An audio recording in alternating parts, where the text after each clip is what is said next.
Hey everyone, it's Mike with It's Pittsfield Tonight. It is Monday, November 3rd, and I'm going to jump right into it.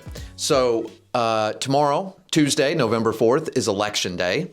And I know many of you have seen the past few weeks or month or however long it's been now, probably more than a month, that I've been doing the candidate interviews. So if you haven't seen those, check them out. There's quite a few on there. I can't remember everyone now, but was able to do an interview with every single person that contacted me. So to the few people that have messaged me saying, well, how come you didn't interview Dina Lampiazzi? Or how come you didn't interview Walter Powell? Or how come you didn't interview Patrick Cavey? There was a few like that. I think one, how come you didn't interview Pete White? I said this in every video that I did.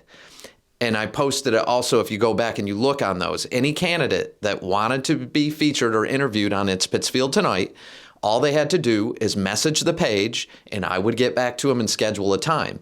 And every single candidate that messaged the page, I got back to and we scheduled a time. So there was no way for me to go soliciting all these counselors. And that's not how I do this anyways. I do this on my own time, my own money. And so that's that. So that's the reason why. If there's a candidate that you wanted to see me interview that I didn't, it's not because I didn't want to interview them or I don't like them or something like that. It was because they didn't message me, or else I would have. So, but you can go back through. I did quite a few. I don't know how many, 15, 16 different candidates this year. There was almost all of them. I was short, I think, Alyssa Costa running for at-large, Dina Lampiazzi for Ward 6, Walter Powell for Ward 6, Patrick Cavey in Ward 5, Pete White, the city council president. And I did talk to Pete. I was trying to fit him in, but he was out of town for a week, I believe, or something like that. And then I never heard back from him. So, and who else? Am I missing somebody? Tony Mafuccio, who's running in Ward 7. I spoke to Tony at one of the events, and I said, just message me. Go online and message me. And he didn't know anything about it. He hadn't been on Facebook and he said he hadn't seen a city council meeting or anything in a couple of years. So he didn't even know what I was talking about. That really surprised me. But I did speak to him. We had a good conversation. I'm trying to think who else I'm missing. That might be it. There was a few on the school committee that were running for school committee that I did speak to, and they didn't get back to me, and so that's that. But there was quite a few that I did interview for school committee. Heather McNeese, Sarah Mule, Sierra Battori, Jacob Klein. I can't remember if there was another one, but anyway, you can go through the page. So I hope everyone is engaged. I hope everyone is getting ready to vote this year. I want to throw a big thank you to the 25 of you that gave to my fundraiser. I can't tell you how much I appreciate it because it's very expensive when I do these and it takes a lot of time to do all those interviews that I did in such a short amount of time and go to location, drag all my gear out, get them filmed, come back, get them edited, graphics put in, have the video done and get those posted. It takes time and money. There's a lot that goes into that. And so for the people that did send me donations, I can't tell you how much I appreciate it. I'm going to leave the fundraiser up for a little bit longer, a couple more weeks, because anybody who can help, if you're a business owner that I've helped out or promoted, a candidate that I've helped or promoted, if you can, please do. Or if you're just a viewer that can give anything, $5, $10, you can give to the GoFundMe. For the people that do not like GoFundMes, and I've said this before, and I'm going to say it in this one, my address is 1 Willow Road, Pittsfield, Mass. 01201. You can send me a donation that way through the mail, and it all is much needed and absolutely greatly appreciated. I know there's a lot of things out there that are in need right now. But this platform also helps promote many of our nonprofits.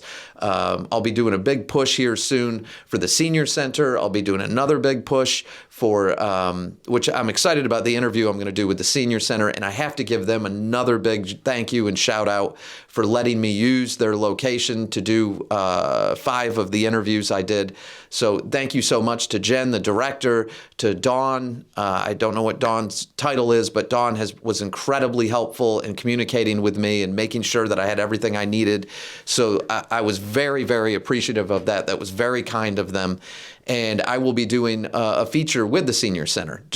I'm interested in learning more about it now that I'm very close to being able to join.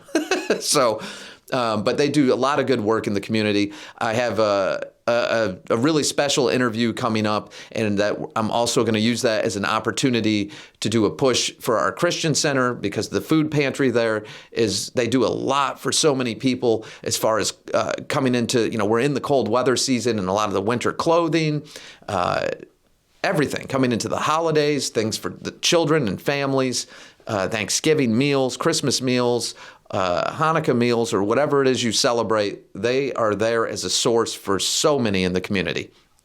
So, yeah. So to those of you that can help, please do. And that's, here's the thing. When you see a video for a business, I don't care if it's a big business, like, I don't know, the recent one I did, the Lipton Car Wash, or if it's, I don't know, Joe Smith Lawn Care, whatever it might be. I think I did Thistle and Thorn I did with Ashley on North Street. I do not ever charge anybody. You'll never see sponsored content on there because it's not. I do not charge them. If they want to give to the fundraiser, they can give whatever they can. There's no fee, and I don't require any of that. And the reason I do that is I want to treat everyone equally. I want it to be unbiased. Right? So when you see me doing a business highlight, I'm actually genuinely highlighting that business. The questions I ask and everything I ask about that business is my questions and questions that some of you send me on some of them. So it's not, what you're hearing is truth. And I'm not saying sponsored advertisement is not truth, but that was why I've done it that way. It's a horrible business model because I don't even want to tell you what I've spent doing this over the years to grow this. But that is the reason why I wanted to create a platform, whether you're running for public office, whether you're opening a new business, whether you're a nonprofit, which many of you know I've done a lot for nonprofits. I've never charged them anything. Now, the one that I did charge, the Rotary Club of Pittsfield, asked if they could hire me. And I was very, very thankful for that. And I did their auction they do. I think many of you remember that last year. I think it was last year. It could have been earlier this year. I'm getting old, so I can't tell the difference now from year to year. But I was very thankful for that, and I got to sit at one of their meetings as a guest and was blown away by everything they talked about, everything that was discussed at that meeting, which was at Mazzio's restaurant, which is just a beautiful location, and it was incredibly nice of Mazzio's to do that for them. But everything they talked about in there was, how can we help this group? How can we help this person? Somebody has approached us with a family in need for this. And everything they did was philanthropic. They wanted, how can we raise money and support all these different things? So what I charged them to do those promotions, I would have done it anyway, but they asked if they could hire me, and I looked at that as they were helping me out, and it was greatly appreciated. Again, because it takes, a lot. I think some of the candidates that I interviewed were quite surprised when they saw the amount of equipment it takes to do these videos. It's no joke. And for one person to pay for all that, you'd be shocked how much money I've spent to do this, because I've prided myself on good production. I know the value of it. It's got to look good. If you're going to do it, you better do it right. But the premise behind the whole thing was to create a fair, equal platform for everyone. When I interview a candidate, I don't throw trick questions. I try to ask the exact same questions to everyone. And whether I agree with them personally or not, I do not include that in any interview. I don't edit things they say. I don't try to throw weird things at them or twist their words up. I wanted to create a platform that was open, honest, and transparent for everyone. And I believe that's what has happened here.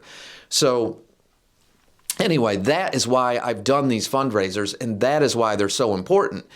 I have had many people approach me about sponsorship, and I might have to do that. But the reason why I've avoided that is for the reason I just explained. Because once you have sponsors, you are beholden to them, and understandably so. They're paying for this. So I had to I've been trying to find different ways, and the fundraisers, I hate doing them. I feel like I'm begging. I hate doing them. But again, I ran out of money. And when a camera goes down, which this year one of the cameras went down, I'm like, oh no, I got to come up with another $3,000 there. It gets really, really expensive. So that is why I ask when definitely during the political seasons, that's when I do these fundraisers, because I know it's going to take 50, 60-hour work weeks for months, and I have no income coming in and a ton of money going out. So if you can't help, please do. To the 25 or so of you that have given, again, I could thank you all day and it would not be enough. So thank you so much. That being said, tomorrow, Tuesday, November the 4th, Election Day, get out there and vote. It is so crucial. Let's not see another 15 to 17% voter turnout. These elections are so important, and it kills me when people say, it doesn't matter. Nothing's going to change. It does matter. Don't believe that. Who your elected officials are do matter.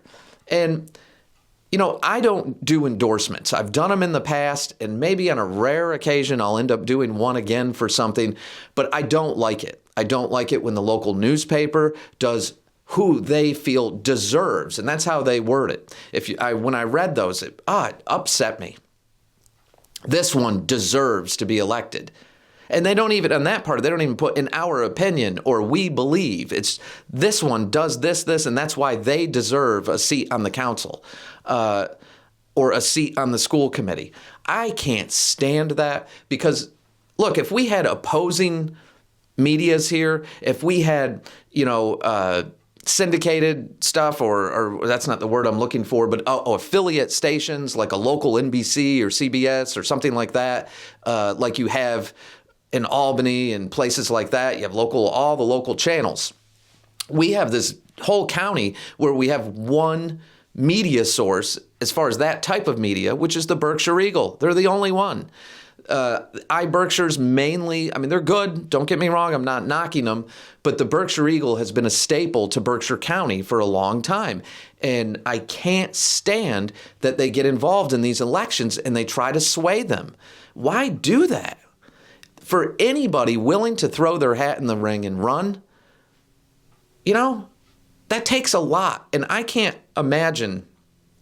Well, I can, because I've seen how candidates react when they read that and they contact me and they go, well, I didn't expect that anyway.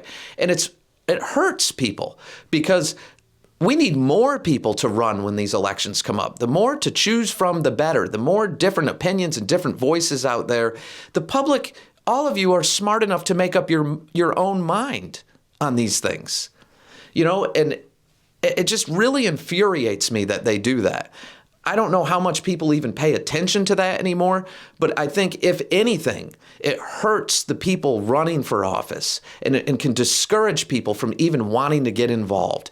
And if there was different papers with different opinions, things like that, or affiliate stations, like I said, with different opinions, sure. But if you're news and you are the main news source, why not just tell the news? And put candidate statements out and let the public just decide. Why does it have to be, here's our opinion on it? That's irresponsible. And I know it's something that's been done forever and papers throughout the country do it. But again, we are unique here in the sense that that's it for the whole county is that one paper. And it's, I don't know. I can't stand it. I wish they wouldn't do it. And I'm not trying to knock them, but. And the other thing I'm going to mention again, I've mentioned it a million times. When I see people on the Berkshire Eagles Facebook page put another paywall behind this and someone goes, what do you think? They're supposed to work for free? No. Look, when you're posting articles on a free premium site like Facebook, one of the premium social media sites. There's Facebook, Instagram, TikTok, X. Those are the big ones. They're free sites. So when you see things on there, people are used to free content. And when you put a clickbait ad, which is what they do, when you put an article that someone clicks on and it goes to a paywall, that's called clickbait when it's on a free site. That's not people saying reporters should work for free and everybody should do anything for free. If you're putting articles on a free site, they should be free articles. If you want to advertise your publication on that social media site, run advertisements so they know I'm clicking on an ad that says, sign up, subscribe today. This is the special we're running, that kind of thing. But when it's a shooting in the community or a fire or something that people see it and go, oh my God, I wonder if I know those people. And they click and they go, damn it. And they run into that paywall and everyone immediately starts saying, can somebody screenshot it and post it in the comments? And then the first person that says, why does there have to be a paywall? There's always those people who go, oh, they're supposed to work for free. That's not what anybody is saying. Don't post content on a free site as clickbait if it's not free content. Put a headline that says to read this exclusive story, click here, or for subscribers only, or run separate ads, and the stuff you post on social media should be free. It's that simple. And if you're not seeing the article that you're hearing from other people, then you'd be more apt to subscribe. People get frustrated when they hit those paywalls, and it's old school style marketing. It needs to change. You know, it would be smart for them. It doesn't need to change. There's nothing illegal or against the rules with it, but it should change. They'd get more subscribers that way. That's just my opinion. But, you know, it kills me when people throw that. They're supposed to work for free? No. There's not many people willing to do that except me. So anyway, yeah, I wish somebody would put that on a Nets Pittsfield Tonight one. What, is he supposed to work for free? Because then all of you can say, yeah, he does. But anyway. Get involved, vote. Don't read those endorsements. If anything, look at their candidate statements. Just look at the information. Don't worry about who's endorsing who. The only endorsement that counts is your own when you go to the polls and you vote. That's the endorsement that matters. That's all that matters. And go vote. Tomorrow, Tuesday the 4th, vote. Get out there and vote. It'd take a few minutes out of your time, you know, because if the voter turnout is super low, they're going to use that as a way to say, see, that's why we need to change the terms to 4 years, because it costs this money and no one's participating anyway. I'm telling you, you're going to hear that as one of the main reasons behind it. I can guarantee it. So you're only hurting yourself and taking away more of your own voice. Vote. Get involved. Vote. That's all it takes. And many people, I can't tell you the amount of messages I received this year from people saying, why didn't I get the absentee ballot or mail-in ballot stuff come to my house in the mail? And a lot of people said those have been coming for a few years now, and I didn't get one this year. What's going on? And they found out too late. And I wonder how many people that will prevent from going to vote that would have done it that way. And I'm going to try to find out a little more on that. I'm going to reach out to the city clerk. I don't know if she'll speak with me about that or not, but I am going to ask her if there was some kind of change, if it was going back to something like ending COVID era things or something like that. I don't know what it was, if there was something, but I've never received that many messages from people saying we didn't get our ballot thing in the mail. Why is that? And I received that from a lot, at least 20 people. So I will follow up on that. So again, give to the fundraiser if you can. Most importantly, go vote. Go vote. Tomorrow, Tuesday, November 4th, go vote. And I'll be doing follow-ups with the candidates and everything after the election, and a bunch more promos coming. And like I said, a big push for some of our food pantries, crucial services like that. And that's why I'm asking for your help, because this platform helps get a lot of that information out there and does a lot of good for our nonprofits, for our business community, for a lot of things. So that's it for now. Take care of yourselves. Take care of each other. I'll see you at the polls tomorrow, and I'll catch you in the next day or two after that.